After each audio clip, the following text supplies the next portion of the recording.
हर हर महादेव। इस चैनल पे नए हो तो चैनल को सब्सक्राइब करना और इस वीडियो को अंत तक देखना।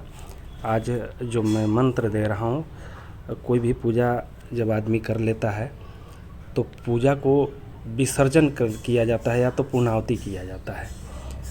तो ये बात बहुत भाई बहन लोगों को ये पता नहीं है।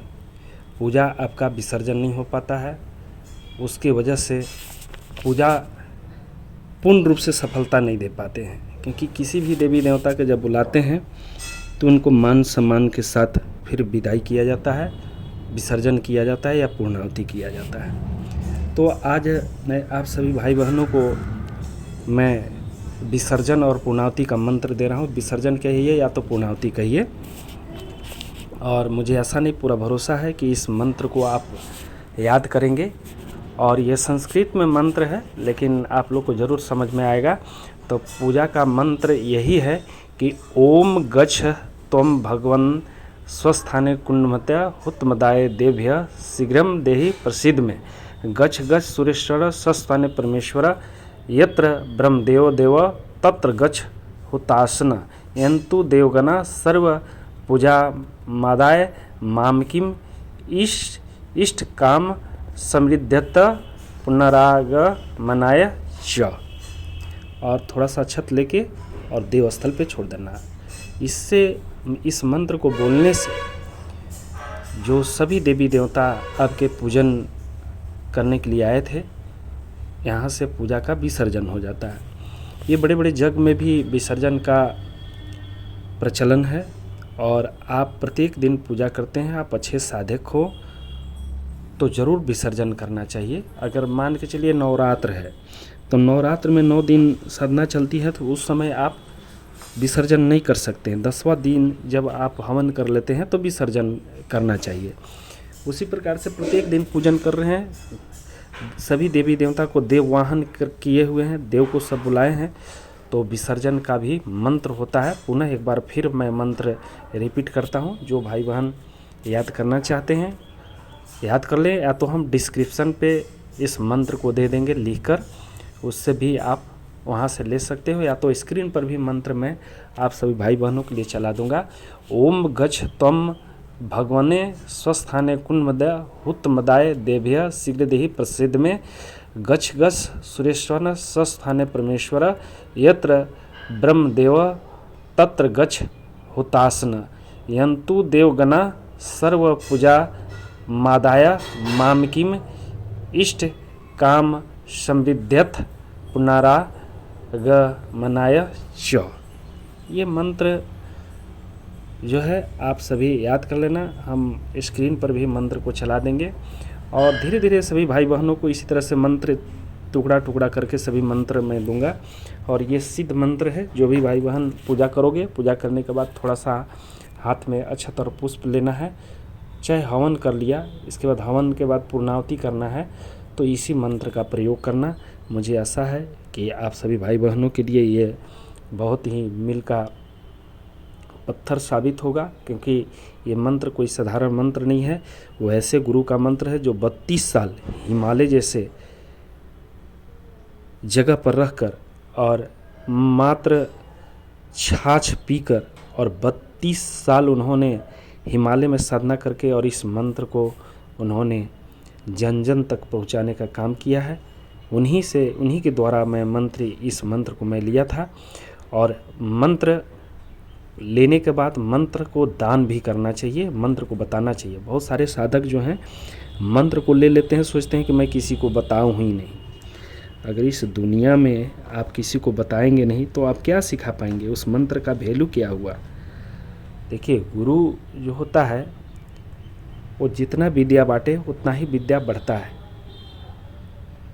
तो गुरु को हमेशा अपने शिष्य के प्रति दया रखना चाहिए और अपने शिष्य को आगे बढ़ाने का हमेशा चेतना उनके अंदर होना चाहिए। तो हमेशा हम लोग को यही करना चाहिए। और मैं सभी गुरु को भी मैं बोलना चाहूँगी कि जो भी गुरु हों, आपसे यही आग्रह है कि गुरु शिष्य की परंपरा को न तोड़े। कि वशिष्ठ महाराज वो भी गुरु थे राजा दशरथ के, उनका भी एक भी पुत्र नहीं हो रहा था, तो अपने वशिष्ठ महाराज गुरु के पास गए थे और अपनी जाके व्यथा वहाँ पे रखे थे। तो उनका भी गुरु समाधान निकाले थे, पुत्र यष्टि यज्ञ कराए थे, तब जाके यज्ञ में खीर खिलाने के बाद 4 पुत्र राजा दशरथ के प्राप्त हुए थे, जो राम भगवान के रूप में आपके सामने आज हम लोग सुनते हैं, जानते हैं। तो इसलिए कोई भी काम संभव नहीं है, बशर्ते आपके अंदर भक्ति होनी चाहिए, आपके अंदर सच्चाई होनी चाहिए और आपके अंदर शक्ति होनी चाहिए। क्योंकि बहुत सारे लोग आज भी अंदर अंदर से बड़ी दुखी हैं, बाहर से सिर्फ दिखाई देता है कि हंस रहे हैं। तो ऐसे लोगों के पास कोई बड़ी चेतना नहीं हो सकती, बड़ी शक्ति नहीं हो सकते हैं, क्योंकि आपका दिल ही साफ नहीं रहेगा तो आप किसी को अच्छा कुछ नहीं दे सकते हैं।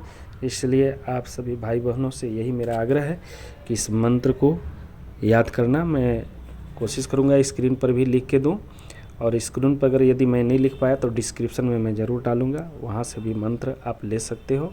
ऐसे मंत्र मैं बोल दिया हूँ तो आप इस मंत्र को भी सुन के याद कर सकते हो। क्योंकि कोई भी मंत्र अगर लिख देने के बाद मंत्र क्लित हो जाती है, इसलिए कोशिश करो कि मंत्र मेरे मुख से जो बोला गया है उसको याद कर लो। लिखने के बाद क्लित हो जाता है, उसकी शक्ति कमज़ोर हो जाती है। इसलिए आप सभी साधक जो भी भाई बहन सुन रहे हो, ये मंत्र को याद कर लो। संस्कृत में मंत्र है, लेकिन बहुत बड़ी मंत्र नहीं है, छोटा मंत्र है। जिनके ऊपर कृपा प्रभु के रहेगा वो मंत्र याद हो जाता है। मुझे भी ये मंत्र याद नहीं होता था, लेकिन जब प्रभु की कृपा हुई तो पूरे कर्म कांड कराने की मेरे अंदर क्षमता आ गई, बड़े बड़े यज्ञ कराने की क्षमता आ गई। तो ये चीज़ प्रभु की जब हाथ आपके ऊपर होती है तो प्रभु सब कराने लगते हैं जो आप नहीं करना चाहते हैं। उनकी माया अपरंपार है, उनकी लीला अनंत है। इसको समझना बड़ी मुश्किल है, और जो साधक होता है वही समझ पाता है। बाकी तो सब समझते हैं कि कहीं न कहीं इसके अंदर रुपया कमाने का लालसा है, कहीं न कहीं इसके ऊपर कोई लोगों को फंसाने का लालसा है। बहुत सारे ऐसे इस धरती पे असुरी तत्व मौजूद हैं जो साधक को हमेशा निराश कराते हैं और साधक को हमेशा यज्ञ करने से रोकते हैं। क्योंकि एक तरफ असुरी शक्ति चलती है और एक तरफ देवता की शक्ति चलती है, दोनों में युद्ध होता है। देवता यज्ञ करते हैं और असुरी शक्ति उस यज्ञ को रोकते हैं। तो ऐसा क्यों करते हैं? इसलिए करते हैं कि देवत्व की अगर बढ़ंतरी हो गई तो हमारे यहाँ दाल नहीं गलेगी। इसी प्रकार से पवित्र आत्मा और दुष्ट आत्मा भी आपस में अपनी अपनी वर्चस्व जमाते रहते हैं और इस संसार रूपी लोगों को ठगते रहते हैं, हमेशा गलत मार्ग पर ले जाते रहते हैं। तो आप सभी बहुत ही समझदार हो। बहुत बहुत धन्यवाद, बहुत बहुत धन्यवाद, बहुत बहुत धन्यवाद।